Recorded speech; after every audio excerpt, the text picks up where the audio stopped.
물에 반쯤 떠서 먼 곳을 바라보는 듯한 눈길과 살짝 벌린 입, 가볍게 펼친 손, 여기 물에 빠진 여인이 넋을 잃고 허공을 바라보는 그림이 있습니다. 이 그림은 셰익스피어의 비극 햄릿에서 햄릿의 연인이었던 오피리아의 죽음의 순간을 그린 것입니다.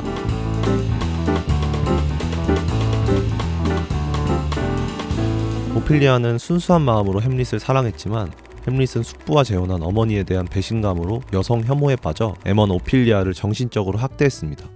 그러던 햄릿이 실수로 오피리아의 아버지까지 죽이자 오피리아는 그간의 고통이 폭발해 미쳐버렸고 머리에 꽃을 꽂고 횡설수설 노래를 부르며 다니다가 죽음에 이른 것입니다.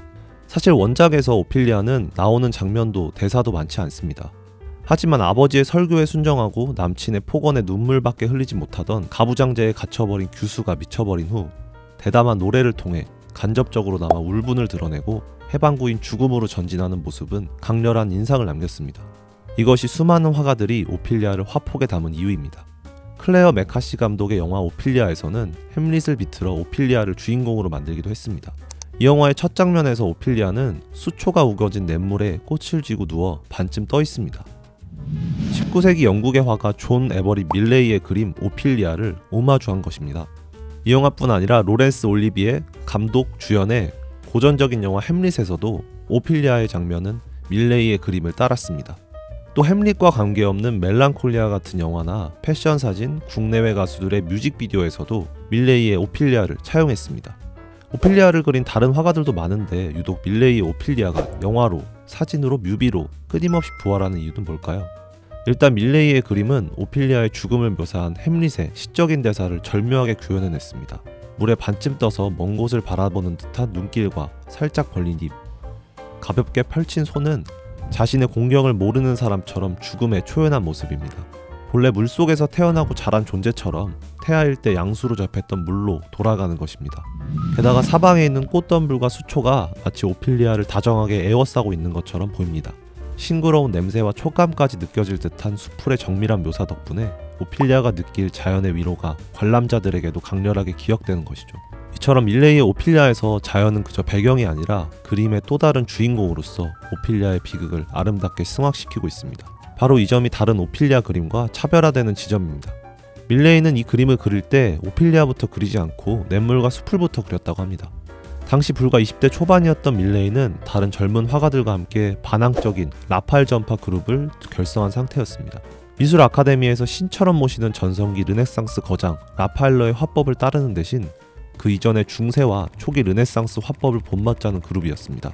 그 특징은 인물은 소박하고 진솔하게, 수풀 등 자연 묘사는 충실하고 꼼꼼하게 표현하는 것이었습니다. 밀레이는 1851년 여름 런던 근교 서리에서 오피리아의 배경으로 될 만한 강둑을 찾아 현장에서 그 그림을 그리기 시작했습니다. 몇 달에 걸쳐 야외에서 그림을 그리는 일은 결코 쉬운 일이 아니었죠. 밀레이는 그림을 그리며 날파리, 동네 주민, 거센 바람 등과 싸워야 했습니다. 그가 후원자에게 보낸 편지에는 이곳의 파리는 더 근육질이고 사람 살에 달려드는 걸 좋아하지요. 게다가 바람이 거세서 물에 처박힐 뻔했어요. 오피리아가 진흙탕의 죽음으로 가라앉을 때 느꼈던 게 뭔지 알겠더라고요.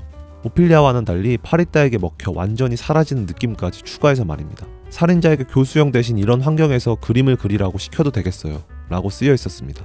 이런 고생 끝에 밀레이는 마침내 생명력 넘치는 시냇가 풍경을 그려냈습니다. 다음엔 주인공 오피리아를 그릴 차례였습니다. 그는 자신의 런던 스튜디오로 돌아와 모델에게 욕조에 담긴 물속에 누워 포즈를 취하게 했죠. 모델은 모자가게 점원으로 일하다 라파엘 전파 화가들에게 스카우트되어 뮤즈로 떠오른 19살의 알리자베스 시달이었습니다. 밀레이는 빈티지숍에서 은실자수가 놓인 옛 드레스를 4파운드에 사서 시달에게 입혔습니다. 또 겨울이라 욕조 아래에 불켠 램프를 열어놓아 물이 계속 따뜻하도록 했죠. 그런데 하루는 램프가 평소보다 일찍 꺼져서 물이 차갑게 식었습니다. 하지만 그림에 몰두한 밀레이는 그 사실을 깨닫지 못했고 시달은 얼어 죽을 지경인데도 화가의 몰입을 방해하지 않기 위해 말없이 계속 포즈를 취했습니다. 모델로서의 직업의식뿐 아니라 시달 본인도 화가 지망생으로서 예술에 대한 열정이 있었기 때문에 그랬던 것 아닐까요? 햄릿에서 오피리아는 속물적인 아버지, 탐욕스러운 왕, 권력과 쾌락의 유혹에 약한 왕비, 냉소적인 남친에 둘러싸였지만 홀로 앳된 순수함을 지닌 인물입니다. 그 때문에 냉혹한 세상에서 살아남지 못하고 죽어버리죠. 하지만 죽음으로 인해 그 순수는 더는 상처받지 않는 불멸의 영역이 되었습니다. 밀레이의 오피리아가 극도로 애처로우면서도 기이한 카타르시스를 느끼게 하는 것은 이런 이유 때문이 아닐까요? 오피리아를 환영하듯 둘러싼 냇가의 수풀과 수초들이 그 역설적인 치유와 평화의 분위기를 더해주고 있습니다. 밀레이의 오피리아의 영감을 받은 후대 작품들을 보면 그 비극성과 역설적인 평화로움 중 한쪽에 초점을 맞추거나 두 가지를 섞어 새로운 맥락을 만들기도 합니다. 후자는 사진작가 톰 헌터의 해크니 연작 중 집으로 가는 길을 예로 들 수 있는데요. 집으로 가는 길은 새벽에 귀가하다 운하에 잘못 빠져 숨진 젊은 여성의 사건을 재현한 것입니다. 오피리아와 달리 낭만적이지 못한 배경에 낭만적이지 못한 허무한 지구. 그럼에도 오피리아처럼 해탈에 이른 것 같은 익사자의 고요한 얼굴.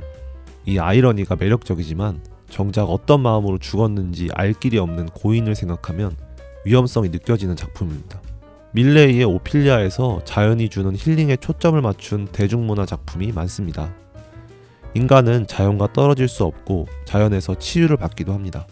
라스 폰 트리에 감독의 영화 멜랑콜리아에서 자신의 결혼식 날에도 지독한 우울증에서 헤어나오지 못하는 주인공은 밀레이의 오피리아처럼 흐르는 냇물에 몸을 맡기고 수령과 수초 사이로 고요히 흘러가는 환상에 빠집니다. 물에 유유히 떠내려가듯 온갖 마음의 고통과 부질없는 근심에서 해탈하는 것, 싱그러운 자연의 품에 안겨 치유받는 것을 현대인이 계속 갈망하는 한 밀레이의 오피리아의 인기와 재창조도 계속될 것입니다.